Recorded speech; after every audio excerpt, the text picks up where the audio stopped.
bahasa Inggris di negara yang menggunakan bahasa tersebut ya adalah cara terbaik untuk belajar bahasa tersebut, bahasa Inggris ya. Ah, gitulah kira-kira. Seperti Mas Fikri udah sudah translatekan ya. Tapi di sini bukan diucapkan tapi digunakan atau dibicarakan. Oh, itu mah Google Translate. Oh ya udah, it's okay. How? Fine. Alright, so um, see here there is a model for developing topics and there is a thesis statement. Kemudian di bawahnya itu if we learn English overseas ya. Kalau kita belajar bahasa Inggris di luar negeri selain di Indonesia gitu ya. Di sini ada beberapa ide yang sudah dituliskan seperti we are conditioned to speak English. Maksudnya adalah kita terkondisikan gitu ya. Maksudnya dengan kondisi yang di mana semua orang menggunakan bahasa Inggris gitu. Jadi nanti dengan lingkungan seperti itu kita menjadi terbiasa ya, menjadi eh, mengadopsi banyak hal termasuk budaya juga ya. Khususnya bahasa yang lebih mudah dipelajari secara langsung ya. Kemudian nomor dua, nobody understand our language. Nggak ada yang ngerti bahasa kita gitu. Karena nggak ada yang ngerti bahasa kita ya otomatis kita belajar bahasa Inggris ya. Hmm. Nah, yang ketiga karena kita seorang anak Adam, apa maksudnya? Karena kita manusia, tentunya kita harus bersosialisasi. Kita nggak mungkin hidup sendiri gitu ya. Karena kita bersosialisasi, bagaimana caranya? Kita pasti menggunakan bahasa. Nah, kalau kita nggak bisa bahasa tersebut, terpaksa kita belajar bahasa tersebut ya, belajar bahasa Inggris di negeri tersebut untuk bersosialisasi. Kemudian many sources, banyak banyak sumber ya, seperti seperti buku ya, di sini juga dituliskan many books ya, banyak buku, banyak majalah dalam bahasa Inggris. Kemudian teaternya juga dalam bahasa Inggris, movie-movie semuanya itu dalam bahasa Inggris, menu makanan dalam bahasa Inggris di restoran, iklan-iklan bahasa Inggris, semuanya semua bahasa Inggris. Kemudian ide selanjutnya we can meet different people of course ya. Tadi yang sosial tadi ya. Kemudian we can learn from the first source. Ini maksudnya kita emang langsung nerima dari sumber utamanya, sumber sumber pertama. Contohnya misalnya ada kawan kita yang baru, kawan Amerika bule gitu atau Inggris bule gitu ya. Dia jadi kawan kita yang bantu kita ya. Jadi kan otomatis kita ter ter belajar langsung gitu ya, langsung dari sumbernya gitu. Nah kalau kayak gini kan kalian belajarnya dari sumber kedua ya karena belajarnya dari saya gitu, sedangkan saya bukan native speaker of English ya. Right. And then the last two, we can improve our pronunciation. Yes, kita bisa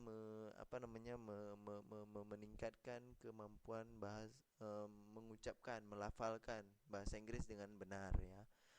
Kemudian we can learn many new words quickly. Ya, bisa jadi kita bisa belajar kosakata baru ya dengan secara cepat, dengan sangat cepat gitu. Oke, di bawah itu ada apa namanya? Ada pertanyaan? Nggak ada ya? Lanjut ya. Oke, di bawah itu ada kotak itu. Itu brainstormingnya yang di buku sini, brainstorming. Ya, berbeda sedikit dengan apa yang saya ajarin, tapi ini tetap brainstorming. So, di situ yang dalam lingkaran itu adalah learning English overseas ya. belajar bahasa Inggris di luar negeri gitu. Nah, situ ada 3 tanda panah, yang ke atas, ke kiri, dan ke kanan, ya kan? Nah, yang ke atas itu dia memberikan kondisi, nomor satunya itu conditioned to speak, ya. Kita diharuskan berbicara gitu ya, dengan keadaan environment, dengan keadaan lingkungan yang semuanya ngomong bahasa Inggris. Jadi kita terpaksa harus what means idioms? Oh, what mean idiom? What is the meaning of idioms? Oh, idioms. Idioms itu seperti contohnya cat and the rain is like cat and dog. Pernah dengar ini? The rain is like cat and dog. Itu contoh idiom seperti itu. Itu maknanya the rain is like cat and dog. Hujannya sedang apa namanya? Lebat sekali. Idiom itu makna kata atau kalimat yang memiliki makna berbeda dari arti tersebut. Dia memiliki makna lain gitu. Itu idiom. Oke. Kemudian nomor 2-nya dia tulis di sini learn from first source. Kemudian nomor 3-nya many sources.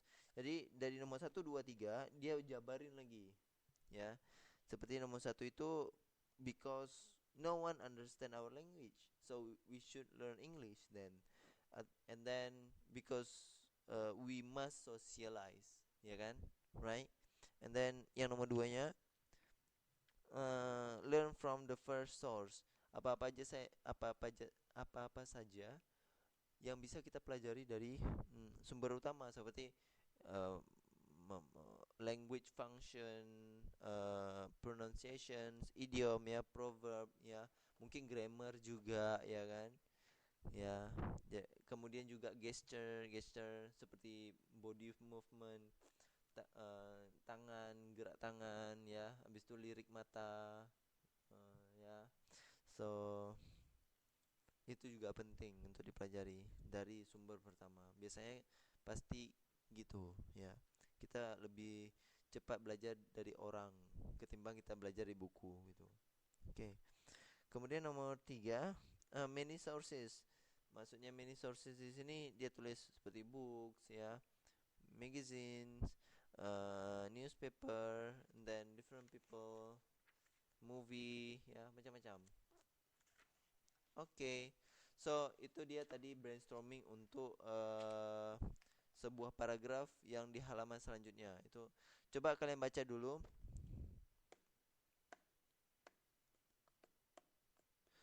Kalian baca dulu yang halaman 44 itu 4.4. Kalian baca aja pelan-pelan. Ya Mbak Setiana, selamat beristirahat, nggak apa-apa, is okay. Bagi ada, kalau misalnya nggak sanggup lagi bilang ya, nanti kira-kira misalnya 3 orang lagi tinggal, kita bisa langsung cancel aja kelasnya. Jadi jangan kita paksakan, takutnya tumbang. Waalaikumsalam warahmatullahi wabarakatuh.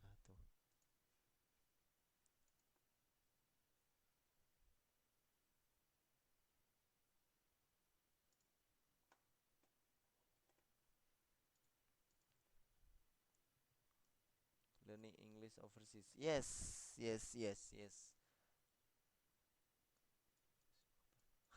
Mbak Nunu.